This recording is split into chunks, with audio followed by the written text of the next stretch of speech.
Hello guys, আমরা আছি এখন মেঘনা নদীতে। আপনারা সবাই দেখতে পারবেন আমার এক ফ্রেন্ড আরো আছে। আমরা 6 বন্ধু মেঘনা নদীতে ঘুরতে আসছি। আমাদের অনেক দিনের আশা ছিল মেঘনা নদীতে ঘুরতে আসবো, সে আমার আশাটুকু পূরণ হয়েছে। দেখেন, আমরা মেঘনা নদীর ভিতরে আছি, নৌকার ভিতরে দেখতে পারবেন। যখন আমরা নৌকা থেকে ঘুরে ফিরে চলে আসবেন নিচে, তখন নামতে গিয়ে দেখেন আমার এক বন্ধু ভয় দেখাইছে। তাই এক বন্ধু আর এক বন্ধুকে জড়িয়ে ধরেছে।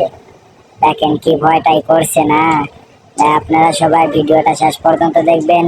আমরা চলে এলাম মেঘনা নদী ব্রিজের উপরে। দেখতে পারবেন আপনারা সবাই, মেঘনা নদী ব্রিজ কিন্তু অনেক বড় দেখতে।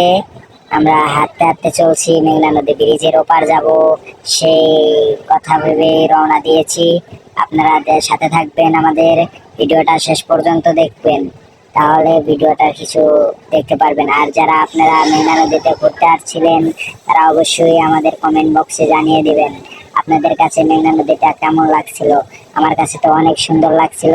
কেউ ভিডিও বানাতাম, কেউ সেলফি তুলতাম, কেউ আবার মারামারি করতাম। অনেকটাই ভালো লাগছিল। 6 বন্ধু আমরা একসাথে অনেকদিন পর একসাথে ঘুরতে বের হয়েছিলাম।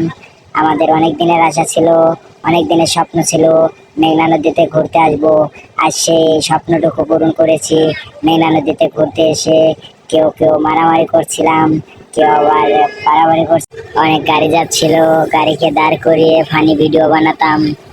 আমার এক বন্ধুকে বললাম, আমার বন্ধু আমার পাও ব্যথা করছে, আমি আর হাঁটতে পারতেছি না, গাড়িকে একটা গাড়ি দাঁড় করিয়ে গাড়িতে চড়িয়ে যাই। ওই বন্ধু গাড়িতে চড়িয়ে গেলে মজাটা কই পাবে। আপনারা যারা এখনো ঘুরতে আসেন নাই, অবশ্যই ঘুরতে আসবেন, দেখবেন অনেক সুন্দর লাগবে, অনেক ভালো লাগবে। আর নতুন নতুন এরকম ভিডিও পেতে হলে ডিজে সাজেম ভাই ইউটিউব চ্যানেলকে সাবস্ক্রাইব করে রাখবেন।